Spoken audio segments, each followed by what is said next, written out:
Hello from Wood Lake Nature Center. My name is Brianna and I am one of the teaching naturalists that works here. And today I thought it would be fun to talk about owl pellets and actually dissect one with you. And before we talk about owl pellets, let's talk more about how they're created. And so there are 11 species of owls that can most commonly be found in Minnesota, sometimes even 12 species.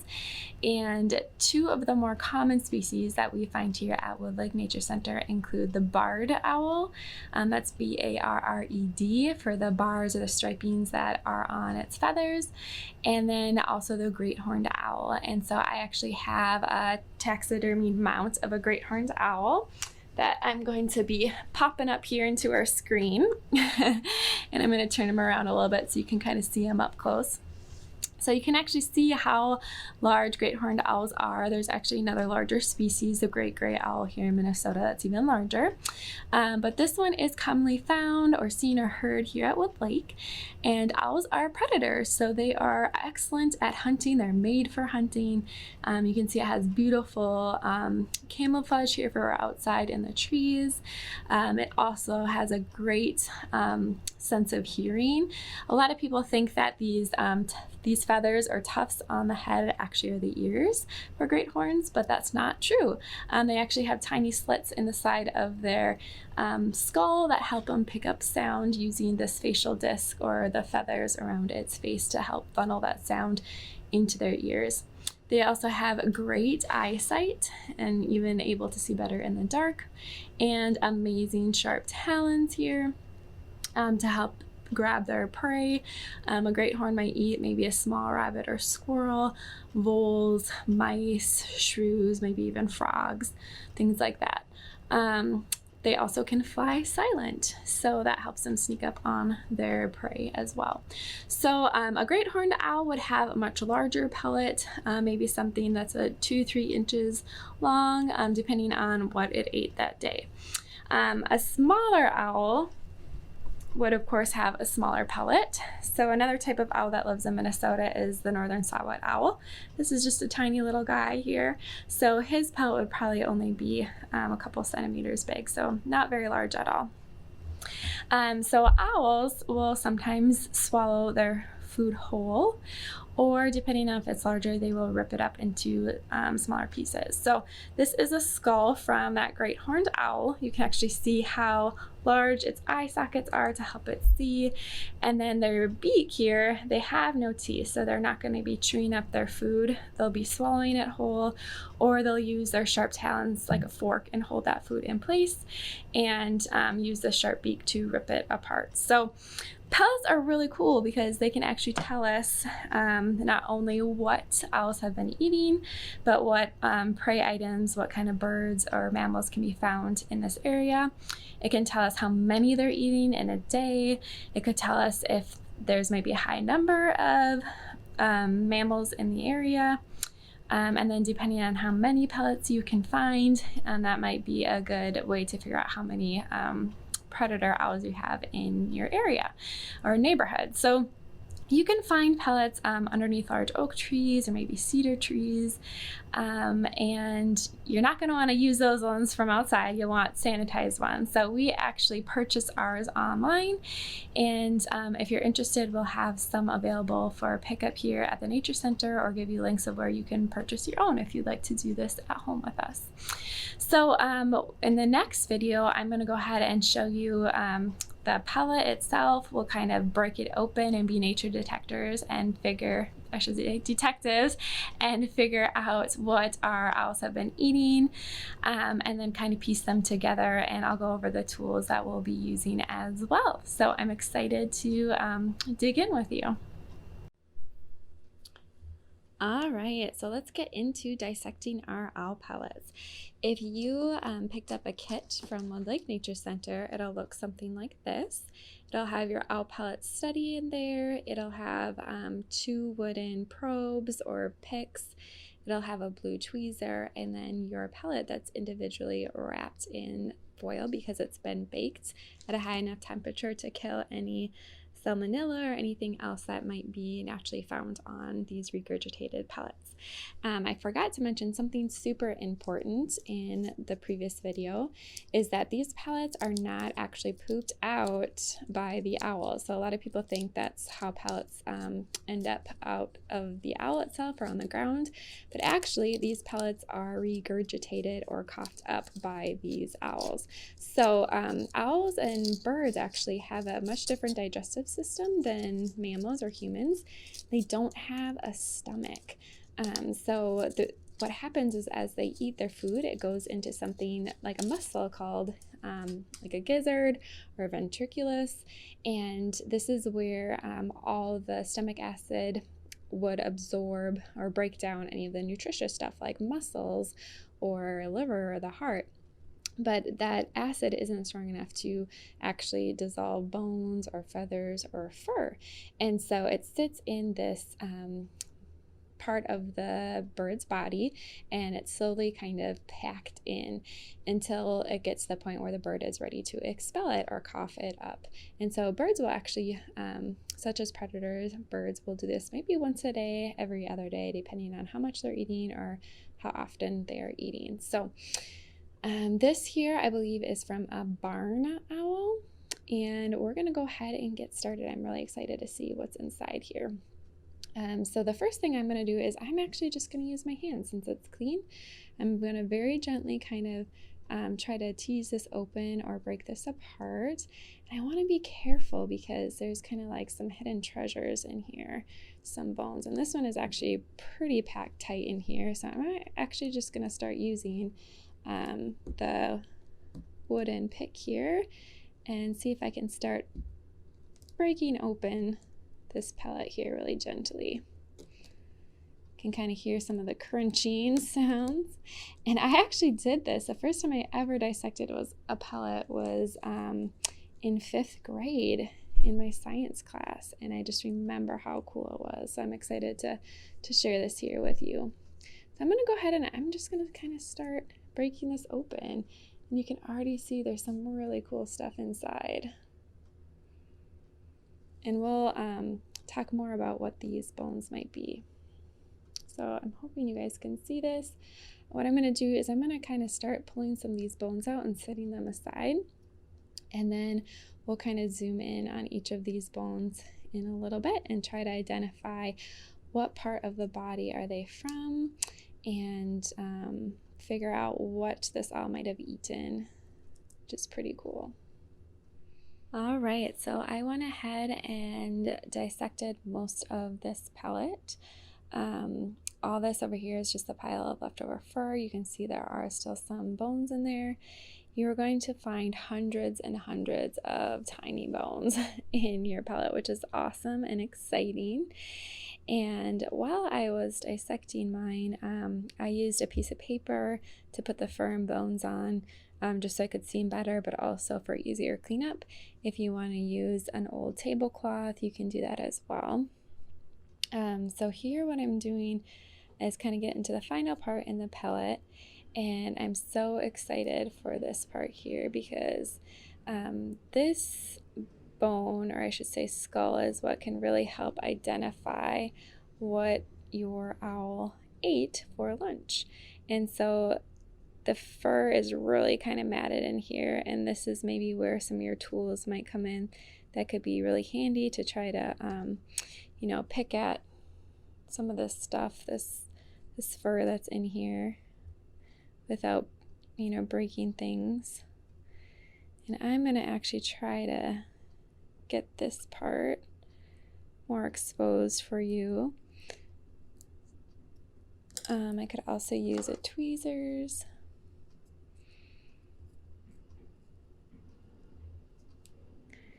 And as you're going through dissecting, I want you to just think about some of the bones or the pieces that you're pulling out and ask yourself, what does this remind you of? Have I seen something like this before somewhere? Do I have similar bones? Does my pet at home have similar bones? So this could take you quite a bit of time depending on how careful and gentle you are, how detailed you are, but it could take you about an hour or so just to kind of pull out some of the fur and feathers. Okay, we're getting here. I'm excited to see if I can clean this up a little bit better. All right, so I'm going to hold this up. Hopefully my camera will zoom in on this. Oh, I kind of need my hand in the background here. All right, so this is the skull of the animal that the owl ate, and we'll figure out what animal it is here in a second. But I just want you to kind of take a peek or a look at this skull. It's still kind of packed in with some fur, but you'll notice right away probably these orange teeth that are sticking out at the front. And if you've ever seen a rodent before, they are known for this attribute. These bright orange teeth or incisors. So it looks like one fell out here and its two are kind of off to the side here. But this definitely tells us that our owl ate a mouse. What species of mouse it is, we are not quite sure yet about that. And I'm actually going to pull out a mouse skull that we had in our back room here. That might be a little bit clearer for you to see. So this doesn't have any of the fur on it, and you'll notice its big orange teeth here, and there's kind of a gap between its teeth and its molars. And so that is a pretty big key feature to help you identify a mouse. You can kind of see its eye hole socket here, and this guy was tiny.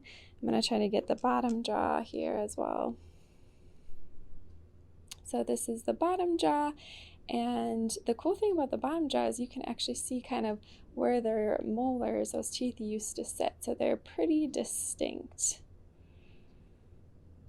And it would just sit on top like this and open up. So while I was dissecting, not only did I find this skull here, I actually found a few other teeth in here as well. And I'm going to see if I can actually zoom in on some of these. So using my tweezers here, here is another upper skull. Again, I see those orange teeth. That tells me that this is a mouse. Okay, see if I can get that to focus a little bit. And then I found a few of the lower jaw or mandibles in here as well. Oh, right here. I'm going to use my tweezers, handy dandy tweezers. So this is 1/2 of a bottom jaw or a molar. So you can see the molar teeth here, the lower incisors. So the fact that I found multiples of these in my pellet means that this mouse has already, or I should say this owl had more than one mouse to eat in a matter of a day, which is pretty cool. So I'm actually going to go through now and hold up a few of these other specific bones, and we'll kind of go through this together. So here, since we know, actually I'm going to go back here. Since we know that what species of rodent we have that our owl ate, that kind of can help us identify what other bones we're looking at here. So a bird, if you ate a bird, would definitely have that beak. We didn't see any of those. Moles are going to have a really flat skull, and a shrew, actually, their teeth are kind of zigzagged or jagged and even red. And I kind of will show you that here in a second. And then this is our rodent skull. So we definitely saw this gap in here between the molars and the incisors, those orange ones here. So we'll kind of actually be working down the sheet here. We even saw that lower jaw. And then we're going to start looking for some of these other specific bones to this skeleton. So this is the fun part. You guys get to be nature detectives. So we might not see all these attached together. As I was dissecting my pellet, I did see some of the vertebrae together, all connected. That might have led to a tail. So we're going to kind of take a peek here, and I'm thinking that this might be part of a forearm, which is pretty cool, forelimb. So the upper arm What other cool pieces do we have in here? Now this one kind of looks like a potential vertebrae, part of the spine, and it's kind of a little bit larger. So I'm going to say it might be this one right here, and if we were to zoom in, you'd be able to see all the details on that. You'd see an opening or a hole for the spinal cord to go in as well. All right, let's see what else we can find here. You can see that I didn't fully clean all of these super well. You can spend more time on this. All right, so this one reminds me of when I'm eating fish and I pull out a fish bone from all the ribs. And what do you think? That looks pretty similar, maybe not the full rib cage, but a piece of it. So really tiny bones in here, really fragile. So great to use your tweezers. All right, what else do we have here? Oh, this one's a fun one. This is a unique bone, so I'm going to kind of go up our list here and see if we catch it. It does kind of look maybe like a hip bone, one side of the pelvis, but it's a little bit skinny to me. I'm going to turn it over and see if I see any ball joints or socket joints. I don't quite see that, so it could maybe be part of the hind limb, but the more I'm looking at it, is actually I do maybe think it is a pelvic bone, just a little bit smaller. What other ones have we not seen yet? So a lot of times scientists can figure things out based on what does this remind me of? What does this look like? How have I seen this before? Oh, here, this is a really good one. Can you see right here, that little circle?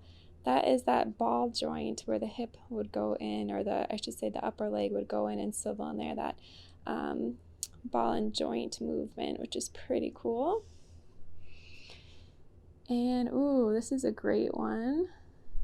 We saw this one a little bit earlier, a type of vertebrae. Sorry, I was a little off the screen there.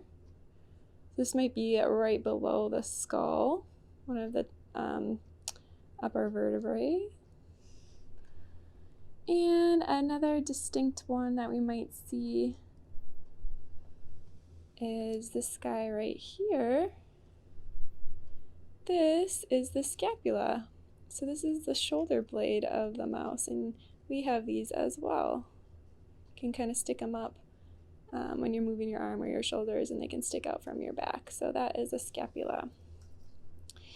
So what you can do next is, if you want to spend more time and actually really clean off some of your bones, you can do that.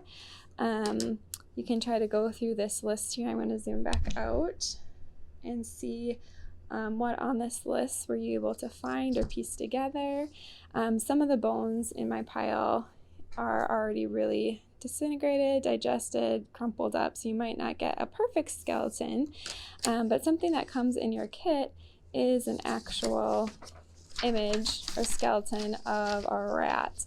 Now we know we didn't have a rat, but we did have a mouse, which is very similar, and you could start with your skull and kind of go down and piece them together with the scapula, the forearms, the hind arms, that pelvic bone here, and even all the different sides vertebrae out through the tail, which is pretty cool. So you could get a clean piece of paper and some Elmer's glue and piece that together if you wanted to keep that for a nature journal, which is pretty fun. So just make sure you do a good job of cleaning up all of the extra bones and the fur, and storing your skeleton properly. So there you have it. Thank you so much for tuning in and joining us today, dissecting an owl pellet. We hope you had fun either following along or just watching and listening and learning more about what the owls in your neighborhood might be eating. Some other great resources is you can always go online and Google owl pellets and mouse skeletons, voles, shrews, to kind of help you identify more about what they might be eating. You could go to your library. I have the Mammals of North America book here, and there is a whole section of skulls that you could find in your owl pellet. The one cool thing about shrews is, I'm going to point to here, their teeth are kind of that tinted red color. That might help you identify more of what your owl might have eaten. You can see that there is a whole list of different species of types of rodents. So you could really get exact and actually sit there and measure your skulls and figure out down to the species what your owl ate. And I hope that you are still curious and have further questions about your owls. What are owl pellets? What are some things you still wonder or want to know? What are some things that you discovered? What are some things that you learned? And investigate, keep asking those questions and keep staying curious. So thank you so much for tuning in. Until next time, take care.